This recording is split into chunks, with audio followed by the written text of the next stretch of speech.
Yo, hello guys and welcome back again to a brand new video. In today's tutorial, I will show you how to close your account or remove it from Wise. So, first of all guys, I will need you to go ahead and open Wise. If you have PC, you just have to open your browser and then go to the URL section and open Wise. If you are using phone, you can just go ahead and search for your phone, and just like so you go to your phone and just open App Store if you are using iOS, or Google Play if you are using Google Chrome, or if you are using Android, and download Wise from there. After that, you just have to create an account if you don't have it. If you have it, just log in. Now, how we can use it on PC? Same thing. Go here, URL, and then wise.com. Now this is my account. So in order to actually remove my account, there is nothing here to be able to remove the account from.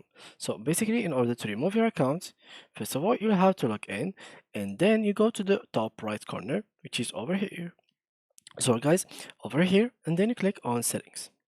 Of course, you can help center, but let's go to help settings. Here you will find all of these settings, different ones. So basically, here you can go ahead. So here's emails, notification, etc., etc. So you go all the way down to close your account.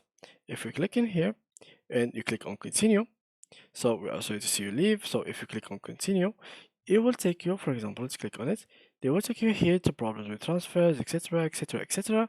And you just have to fill whatever reason you have. If you put it like, for example, other reasons, you just have to put here the reason that's why you are leaving.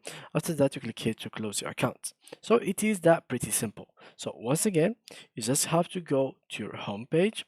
After that, you go to the top right corner where you have your settings, and then you click on setting, and after that you go all the way down, close your accounts, continue, and then you put the reason why you want to leave, and then you close your account and it will be permanently deleted. So yeah guys, that was it for today's video. If you enjoyed it, please leave a like, and thank you for watching.